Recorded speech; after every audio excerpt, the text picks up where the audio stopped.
Black magic, చేతబడి. ఈ కాలంలో కూడా ఇలాంటివి ఉంటాయా అంటే ఈ కేసు వింటే ఇప్పటికీ జనాలు చేతబడి వంటి తాంత్రిక విద్యలను, మూఢనమ్మకాలను నమ్ముతూనే ఉన్నారు అని అనిపించక మానదు. అసలేమైంది? ఆమె చక్కని సంసారం ఎందుకు చెడిపోయింది? ఒక ఆడదాని అత్యాశ ఆమె మెడకు ఉరితాడుగా ఎలా మారిందో ఈ వీడియోలో తెలుసుకుందాం. మీరు ఇంతవరకు మా ఛానల్ ని సబ్స్క్రైబ్ చేసుకోకపోతే వెంటనే సబ్స్క్రైబ్ చేసుకోండి. పక్కనే ఉన్న బెల్ ఐకాన్ క్లిక్ చేసి ఇటువంటి ఇంట్రెస్టింగ్ వీడియోలు అప్లోడ్ చేసిన వెంటనే మీకు నోటిఫికేషన్ వస్తుంది. వశీకరణం, బ్లాక్ మ్యాజిక్ పేరు ఏదైనా సరే ఇప్పటికీ మన వాళ్ళు నమ్ముతూనే ఉన్నారు. షేక్ జనాబ్ అహ్మద్ అనే మాంత్రికుడి సహాయంతో ఒకడు తన ప్రియురాలిని తన సొంతం చేసుకోవాలి అని అనుకున్నాడు. అప్పటికీ ఆమె దక్కకపోవటంతో అదే మాంత్రికుడితో ఆమెను చంపించాడు. ఏ సినిమా స్టోరీకి కూడా తీసిపోని విధంగా జరిగిన ఈ మర్డర్ మిస్టరీ చూసి పోలీసులు సైతం నోరెళ్లబెట్టారు. కథను క్లియర్ గా చెప్పుకుందాం. మల్లికకు 31 ఏళ్లు, అందమైన రూపం, ఎవరితోనైనా ఇట్టే కలిసిపోయే గుణం, దాంతో పాటు గొంతమ్మ కోరికలు కూడా ఎక్కువ. ఈజీ మనీకి అలవాటు పడింది. గుంటూరు జిల్లాలో నంబూరు గ్రామంలో ఉండే ఈ మల్లిక డిసెంబర్ 28న తన ఇంట్లో శవమై కనిపించింది. మొదట పోలీసులు ఇదేదో సూసైడ్ కేసు అనుకున్నారు, కానీ ఆమె మెడ మీద గాయాన్ని చూసిన తర్వాత పోలీసులకు అనుమానం కలిగింది. తీగ లాగితే డొంక కదిలినట్టు ఈ కేసులో బయటపడ్డ నిజాలు చూసి పోలీసులు షాక్ అయ్యారు. షేక్ మల్లికాకు 15 ఏళ్ల క్రితం పెళ్లైంది. అప్పుడు ఆమెకు కేవలం 16 ఏళ్లు.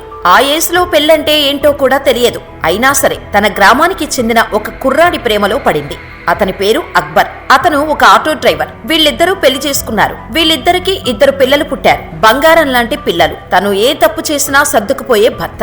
ఆడదానికి ఇంతకంటే ఇంకేం కావాలి? కాని మల్లిక ఆశలకు అంతులేకుండా పోయింది. జీవితంలో ఇంకా ఏదో సాధించాలి అనుకుంది. దానికి తోడు మగవాళ్లతో సాన్నిహిత్యం కూడా ఏర్పడింది. భర్త అక్బర్ ఆటోలోనే రోజూ ప్రయాణించే ప్రేమ్ కుమార్ తో మల్లికకు పరిచయం ఏర్పడింది. ప్రేమ్ కుమార్ బోర్లు తీసే పని చేస్తూ ఉంటాడు. బంగారం లాంటి పిల్లల్ని, భర్తను వదిలి అదే గ్రామానికి చెందిన ప్రేమ్ కుమార్ తో లివ్ ఇన్ రిలేషన్ పెట్టింది. వీళ్ళిద్దరూ 7 ఏళ్ల పాటు గుంటూరులోనే కాపురం చేశారు. కానీ కామం ఒక బలమైన కోరిక. అది తీరగానే బోర్ కొట్టేస్తోంది. కామంతో కళ్ళు మూసుకుపోయిన మల్లికది అదే పరిస్థితి. ప్రేమ్ కుమార్ తో ఆమెకు లైఫ్ బోర్ కొట్టింది. అతన్ని పెళ్లి చేసుకుంది, కానీ అతన్ని దూరం పెడుతూ వచ్చింది. ఇదే సమయంలో 2020లో గుంటూరు జిల్లాలోని పత్తిపాడుకు చెందిన అబ్దుల్ రెహమాన్ తో మల్లికకు పరిచయం ఏర్పడింది. అబ్దుల్ రెహమాన్ బంగారు నగలను అమ్ముతూ ఉంటాడు. మంచి సౌండ్ పార్టీ. ఇంకేముంది?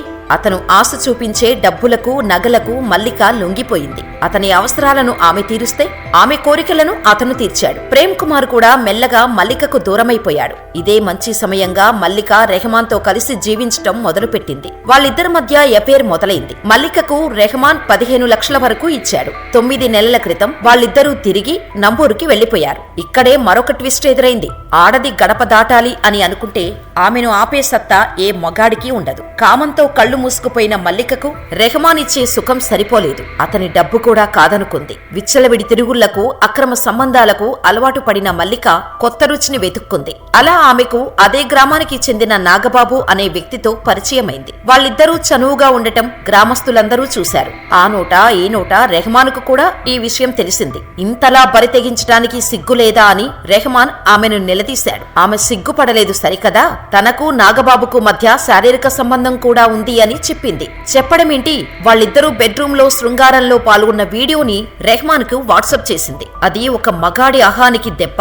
ఇంత ఖర్చు పెట్టి తనకు మాత్రమే సొంతం అనుకున్న ఆడది తనను కాదని వేరొక మగాడిని ఎన్నుకోవటం అతను తట్టుకోలేకపోయాడు. మల్లికను నిలదీశాడు. దాంతో నువ్వుంటే ఎంత, లేకుంటే ఎంత, నీకు నాకు ఎలాంటి సంబంధం లేదు అని తేల్చి చెప్పింది. అతన్ని విడిచి ఇంట్లో నుండి బయటకు వెళ్లిపోయింది. అయితే అంతకుముందే ఆమెను తన అదుపులో పెట్టుకోవడానికి, ఆమెను వశీకరణం చేసుకోవటానికి రెహమాన్ ప్లాన్ వేశాడు. మల్లిక మీద కక్ష పెంచుకున్న అతనికి ఆమెను వశీకరణంతో సొంతం చేసుకోవాలి అని, లేదంటే కనీసం ఆమె కాళ్ళు చేతులు పడిపోయి మంచానికి పరిమితమయ్యేలా చెయ్యాలి అని డిసైడ్ అయ్యాడు. ఇలాంటి టైంలోనే అతనికి గుంటూరు ఇన్నర్ రింగ్ రోడ్డులో గాయత్రి అపార్ట్మెంట్లో ఉంటున్న షేక్ జనాబ్ అహ్మద్ పరిచయమయ్యాడు. అతను 10 ఏళ్ల క్రితం ఢిల్లీ నుండి గుంటూరుకు వచ్చిన మంత్రగాడు. నువ్వు మల్లిక తల వెంట్రుకలు, బట్టలు తీసుకువస్తే ఆమెను నీ కాళ్ల కిందకు తీసుకువస్తాను అని షేక్ అహ్మద్ నమ్మబలికాడు. దాంతో రెహమాన్ చాలా సంతోషించాడు. మల్లిక తల వెంట్రుకలు తీసుకురావటం అతనికి చిటికెలో పని. మాంత్రికుడు అడిగినట్టుగానే తల వెంట్రుకలతో పాటు బట్టలు కూడా తీసుకువచ్చి అహ్మద్కు ఇచ్చాడు. అహ్మద్ పిండి బొమ్మను తయారు చేసి మల్లిక మీద చేతబడి చేశాడు. ఇప్పటికీ ఈ చేతబడులను బాణామతులను నమ్మేవాళ్లు ఉండే ఉంటారు. కానీ ఇవన్నీ కేవలం మూఢనమ్మకాలు మాత్రమే. చదువు లేకపోవటం వల్ల రెహమాన్కి మాంత్రికుడి మీదే నమ్మకం కుదిరింది. అయితే ఎంత ప్రయత్నించినా సరే మల్లికను తన వశం చేసుకోలేకపోయాడు. ఆమె కాలు చేయి పడిపోయేటట్టు చేయడం కాదు కదా, కనీసం ఆమెకు చిన్న నొప్పి కూడా కలిగించలేకపోయాడు. ఇది రెహమాన్లో మరింత కసిని పెంచింది. ఎలాగైనా మల్లికను చంపాలి అనే కోపంతో రగిలిపోయాడు. అతని కోపాన్ని, ఆవేశాన్ని తనకు అనుకూలంగా మార్చుకోవాలి అనుకున్న అహ్మద్ ఒక మంచి సలహా ఇచ్చాడు. ఒక 3 లక్షలు ఇస్తే మనుషులను పెట్టించి మల్లికను ఈ లోకంలోనే లేకుండా చేస్తాను అని మాటిచ్చాడు. అప్పటికే పగతో రగిలిపోతున్న రెహమాన్ అహ్మద్తో చేతులు కలిపాడు. అతను అడిగినట్టుగానే 3 లక్షలు ఇచ్చి సుపారీ కుదుర్చుకున్నాడు. ఆ రోజు డిసెంబర్ 28. మల్లిక ఇంటికి వాళ్ళమ్మ వచ్చింది. ఎన్నిసార్లు తలుపు కొడుతున్నా సరే మల్లిక డోర్ తెరవకపోవటంతో అనుమానం వచ్చిన మల్లిక వాళ్ళ అమ్మ కిటికీలో నుండి తొంగి చూసింది. మల్లిక మంచం మీద శవమై పడి ఉంది. గుండె ఆగినంత పని అవటంతో మల్లిక వాళ్ళ అమ్మ హుటాహుటిన పోలీస్ స్టేషన్ కు చేరుకొని కంప్లైంట్ చేసింది. పోలీసులు మల్లిక ఇంటికి వచ్చారు. తలుపులు బద్దలు కొట్టుకుని లోపలికి వెళ్లి చూస్తే మల్లిక శవం వాళ్లకు కనిపించింది. విచ్చలవిడి తిరుగుళ్లు. అక్రమ సంబంధాల కారణంగా ఆమె సూసైడ్ చేసుకుని చనిపోయిందేమోనని అందరూ అనుకున్నారు. అయితే ఆమె మెడ మీద ఎర్రటి గాయం. అది చూసేసరికి ఎవరో ఆమెను చంపి పారిపోయారు అనే విషయం పోలీసులతో పాటు చుట్టుపక్కల వాళ్లకు కూడా అర్థమైంది. ఇంకేముంది, ఇంటి ముందు ఉన్న సీసీ కెమెరాలను జల్లెడవేశారు. ఇంటి బయట ఒక ఆడమనిషి తిరుగుతూ ఉండటం పోలీసులకు కనిపించింది. వెంటనే ఆమె వివరాలను రాబట్టారు. ఆమె కూడా గుంటూరు జిల్లాకు చెందిన మానిపాటి స్వప్న అని తెలిసింది. ఆ స్వప్నను పట్టుకుని విచారిస్తే మిగిలిన హంతకుల వివరాలు పోలీసులకు తెలిసాయి.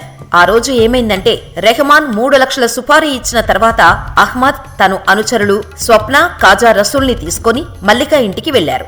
ఆ టైంలో మల్లిక ఇంటిలో ఒంటరిగా ఉంది. కాజా రసూల్, అహ్మద్ ఇద్దరూ ఇంటి లోపలికి వెళితే స్వప్న ఇంటి బయట స్కూటీ దగ్గర నిలబడి ఎవరు ఇంట్లోకి వెళ్లకుండా కాపలా కాసింది.